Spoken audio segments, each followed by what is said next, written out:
Bonjour à toutes et à tous et bienvenue à tous les supporters du Real Madrid, de football espagnol et fans de football en général. J'espère que tout le monde va bien. J'espère que tout le monde aussi a savouré la belle victoire du Real Madrid hier soir contre Séville avec un magnifique but au passage de Luka Modric. Un match qu'on a débriefé comme d'habitude hier soir sur la chaîne. Si vous n'avez pas vu le débrief, il est en ligne sur la chaîne. Il n'attend que votre visionnage. Mais dans cette vidéo, on va parler d'un fait de jeu qui s'est passé hier soir avec Arda Güler qui n'est pas rentré en jeu alors qu'il était sur le point, après avoir enlevé son chasuble, de rentrer en cours de match avant que Luka Modric n'ouvre le score et du coup change les plans au passage d'Ancelotti dans un match qui était quand même plutôt compliqué bien que maîtrisé par moment. Et de l'autre côté, on va parler aussi de ce qui s'est passé dans le match du même week-end entre le Paris Saint-Germain et Rennes, avec notamment la mise au banc de Kylian Mbappé qui était sorti en cours de match lorsque le Paris Saint-Germain était en train de perdre 1-0, et Luis Enrique a fait une déclaration plutôt intéressante que j'avais déjà évoquée il y a bien longtemps dans mes vidéos et qui s'avère vrai aujourd'hui. Du coup, on va analyser ensemble le cas de Arda Güler et aussi le cas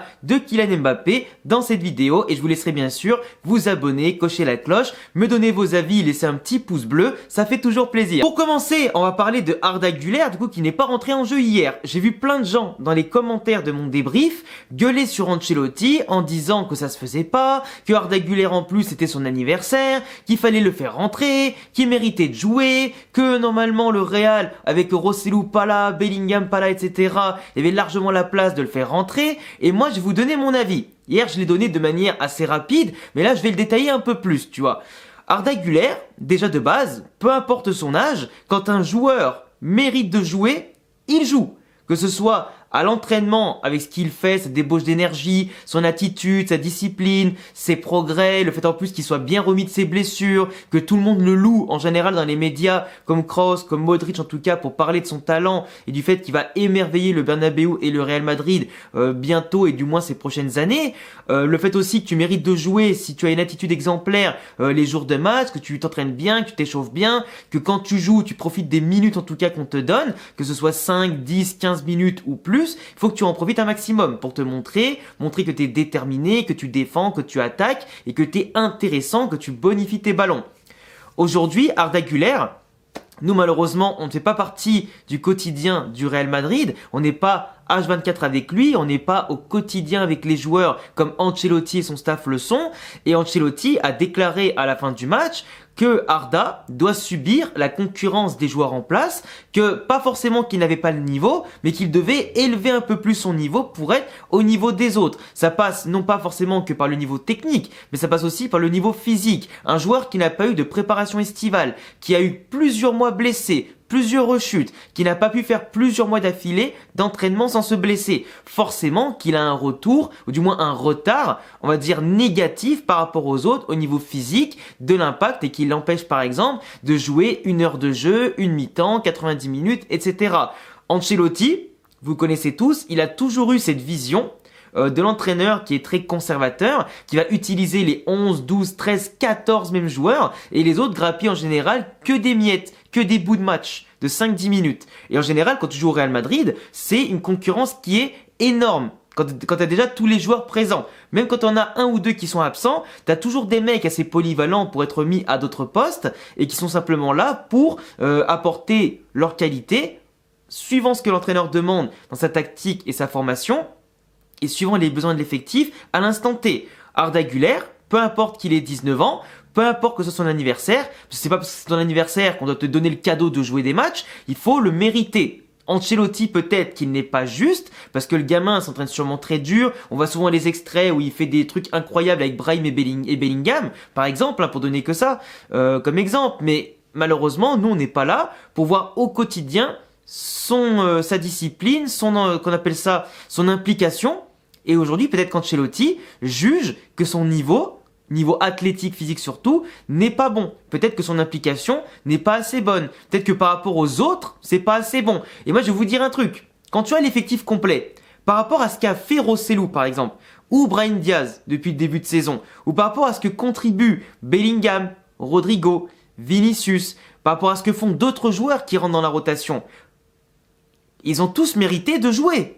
Parce qu'ils ont fait les choses, en étant titulaires ou remplaçants, ils les ont bien faites les choses. Donc aujourd'hui, c'est normal, peu importe vos désirs, Peu importe mes désirs aussi, parce que moi aussi, le gamin, je l'attends. Moi aussi, le gamin, j'étais hypé quand il est arrivé. Je le connaissais pas, je m'étais renseigné sur lui, j'avais vu pas mal de choses qui me hypaient. Oui, Arda Güler est un joueur différent, un joueur différentiel, si vous voulez qu'on l'appelle comme ça. Un joueur qui peut, plus tard, devenir plus qu'un joyau. Un joueur à une progression exponentielle, si on peut dire ça comme ça. Un vrai diamant. Mais aujourd'hui, Arda Güler n'a pas fait plus de mérite pour jouer que les mecs qui sont en place, peut-être jugés pour vous ou pour d'autres, moins talentueux. Arda Güler doit subir aujourd'hui un 4-4-2 où il a devant lui, à son poste préférentiel, Bellingham, Brahim Diaz. À un moment donné, Ancelotti fait les choix qu'il faut en titulaire ou en sortie de banc, suivant la situation du match, suivant ce qui va se passer forcément avec des matchs plus compliqués, des matchs plus ouverts, des matchs où ça va mettre plus de coups, des matchs où il y a des espaces libérés ou justement des espaces resserrés. Il y a pas mal de facteurs à prendre en compte. Et dans un match comme ça, à 80e minute, tu marques 1-0. Séville pousse quand même si on les domine et qu'on les asphyxie. Arda Güler, à ce moment-là, c'était peut-être, je dis bien peut-être, pas la meilleure des solutions. Après, il a fait rentrer Ceballos, qui a perdu 2-3 ballons, qui de base devait servir à conserver le ballon. Donc il n'a pas rempli sa mission de base et forcément les gens ont gueulé parce que Arda Güler aurait pas pu faire pire. Mais c'est vrai qu'Ancelotti a préféré peut-être un profil à ce moment-là plus athlétique, plus frais et capable peut-être de conserver un peu mieux le ballon dans les faits ou du moins sur le papier. Après derrière, on peut être frustré parce que le gamin, il aurait joué 20 minutes et peut-être qu'il aurait fait des différences de fou. Contre le Rayo, je sais plus quelle équipe, là non c'était pas le Rayo, c'était l'équipe encore avant. Il avait provoqué un péno dans les dernières minutes. Quand on avait gagné, je sais plus combien là. Mais globalement, contre Gérone. Voilà, contre Gérone. Il rentre, et Gérone c'est pas n'importe qui, il provoque le péno, Rosselló le met sur le poteau. Mais aujourd'hui, Arda Güler, peu importe que ce soit son anniversaire, peu importe son âge, peu importe la concurrence, si tu es bon et meilleur que les autres, tu joues. Et là, Arda Güler, malheureusement, il est en train de comprendre c'est quoi le Real Madrid par rapport à Fenerbahçe. Il est en train de comprendre c'est quoi la concurrence. Il est en train de comprendre c'est quoi l'exigence. Il est en train de comprendre c'est quoi la pression. Il est en train de comprendre c'est quoi de manger des miettes au Real Madrid. Certains joueurs en ont eu marre et sont partis dès le départ, comme Odegaard, mais si Odegaard, il avait eu la confiance de Zizou pendant plusieurs matchs, il était tellement pas bon qu'au bout d'un moment, forcément, il avait perdu ses chances. Et il peut s'en prendre qu'à lui, même s'il a explosé derrière à Arsenal. Mais là, aujourd'hui, Arda Güler, même si c'est vrai qu'il a pas le temps de jeu pour s'exprimer et exploser, est-ce qu'il fait tout pour le mériter? Est-ce qu'il fait tout pour passer devant les autres? Je ne sais pas, mais en tout cas, les autres, en jouant depuis le début de saison, en étant prêts physiquement, etc., ont gagné des mérites qui les empêchent d'être en dehors de la rotation. Et c'est comme ça. C'est la loi des plus grands clubs du monde. Certains me parlent de Lamine Yamal. Mais au Barça, les gars, il y a tellement des joueurs mauvais au Barça. Il y a tellement pas de solution au Barça que t'es obligé de faire appel à des merdeux comme Koubarsi, qui ont 16-17 ans, comme Lamine Yamal. Mais dans aucun monde normal, avec un Barça qui a une belle santé financière, etc., Lamine Yamal sera en équipe première avant ses 19-20 ans. Et dans n'importe quel club au monde, ça arriverait, ça, normalement. Ça n'arriverait pas. Mais aujourd'hui, le Barça a une conjoncture économique et une situation qui l'oblige à faire ça. Au Real Madrid, t'as déjà les meilleurs joueurs du monde. Oublie pas que Vinicius, il arrive au Real, il avait que 18 ans. Et s'était déjà imposé. Arda Güler, il a le même âge, 19 ans aujourd'hui. T'as Kama, il y a 19 ans, qui était déjà dans la rotation. T'as les autres qui sont arrivés à peu près au même âge dans la rotation. Bellingham, 19-20 ans, c'est déjà le patron de l'équipe. Donc tu vois, c'est pas une question d'âge. C'est une question simplement de mérite, de patience, de réflexion, de discipline, d'intensité, et plus tard il aura sa chance. Plus tard, mais on aimerait tous le voir pour les matchs qui comptent, pas quand la Liga sera déjà validée, quand la Ligue des Champions il restera plus que 5 minutes, je suis d'accord avec vous. Mais aujourd'hui Ancelotti a montré qu'il sait ce qu'il fait, et que globalement, aujourd'hui, même si le gamin est frustré qu'il n'est pas rentré, qu'il a eu des petites brouilles avec Ancelotti plusieurs fois en ne rentrant pas en cours de match, malgré qu'il soit échauffé, c'est comme ça. C'est un caractère qui va devoir endurcir, c'est un mental et un moral qui va devoir endurcir au plus grand club du monde. Il savait très bien où il mettait les pieds en signant au Real Madrid. Est-ce qu'il s'est trompé? Ça, c'est à lui de le dire. Mais globalement, il sait que s'il veut percer ici, la concurrence, elle est rude. Et il faudra passer par le banc. Même s'il faut qu'il explose, qu'il ait du temps de jeu à son âge, qu'il prenne de l'expérience, qu'on l'a pas acheté pour rien. Mais s'il faut passer par la case en prêt, en Bundesliga, en Liga ou en Première Ligue pour qu'il explose, on passera par cette case-là. Et il reviendra plus fort avec de meilleures ambitions, un meilleur mental, un meilleur physique, en étant prêt. Et peut-être que là où il explosera. Mais en attendant, aujourd'hui, le Real gagne sans lui. Le Real n'en a pas besoin. Même si c'est toujours bien d'avoir un joueur comme ça dans la rotation qui peut être exceptionnel. Je sais pas, parce qu'on l'a pas encore vraiment vu au top level et assez longtemps pour juger vraiment de son vrai talent sur le terrain et pas qu'à l'entraînement. Mais Arda Güler, il doit prendre son mal en patience. Moi, c'est tout le conseil que je lui demande et que je lui donne, c'est serre les dents, bats-toi et prouve au moindre moment que tu peux qu'on se trompe ou que Ancelotti se trompe.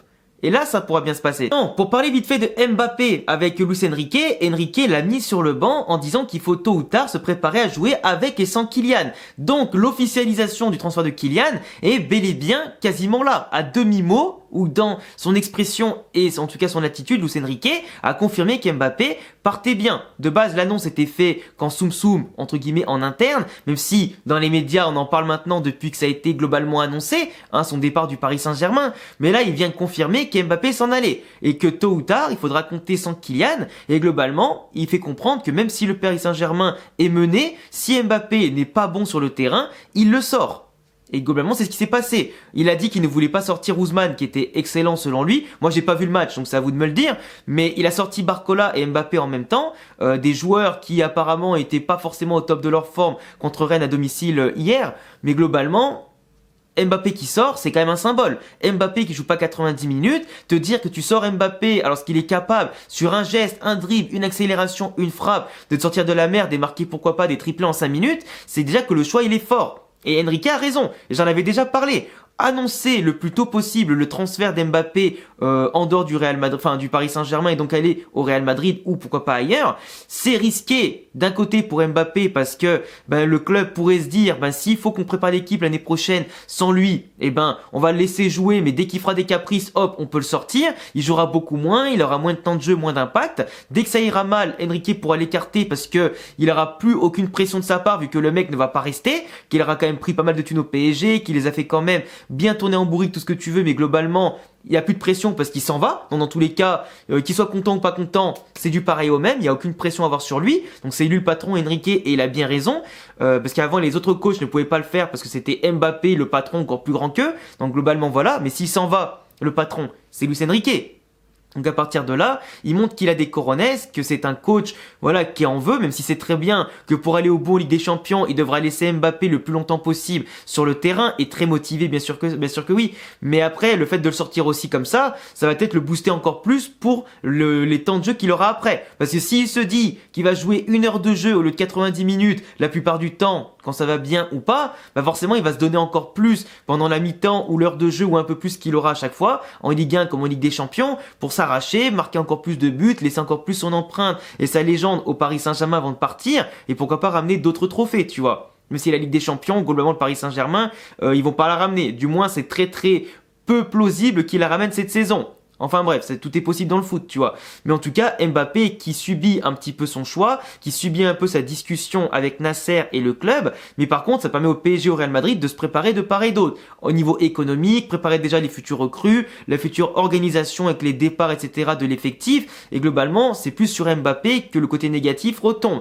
Mais après, c'est normal. Tu te mets à la place d'Enrique, tu vas pas commencer à laisser Mbappé qui va bouffer la place peut-être d'un attaquant ou d'un jeune dont tu as besoin, l'année prochaine et les suivantes, sachant que lui il s'en va cet été. Même si bien sûr il mérite de partir par la grande porte pour tout ce qu'il a apporté au niveau national, en Ligue des Champions il a quand même contribué à la meilleure phase éliminatoire du Paris Saint-Germain dans son histoire, mais globalement, Mbappé ou sans lui, ils n'ont pas gagné la Ligue des Champions. Mais au niveau national, avec ou sans Mbappé, ils gagnaient déjà tout avant lui. Donc je veux dire, avec l'RQSI, ils gagneront sûrement encore tout après au niveau national après lui, s'ils le remplacent par des mastodontes comme les Osimhen ou d'autres joueurs comme ça. Mais en tout cas, voilà. Mais c'est le choix d'Enrique, à mon sens, il est justifié et on voit clairement aujourd'hui Mbappé au Real Madrid. L'officialisation est plus que certaine et n'attendra maintenant plus qu'un communiqué qui sortira, je pense, dans les prochaines semaines ou prochains mois, quand le PSG sera éliminé définitivement de la Ligue des Champions. Enfin bref, vous laisserez me dire en commentaire les amis ce que vous en pensez. N'hésitez pas à vous abonner, cocher la cloche, mettre un petit pouce bleu. Ça me fait super plaisir à chaque fois de lire vos retours. Donc à bientôt pour d'autres vidéos. C'était Alexandre et à bientôt. Ciao.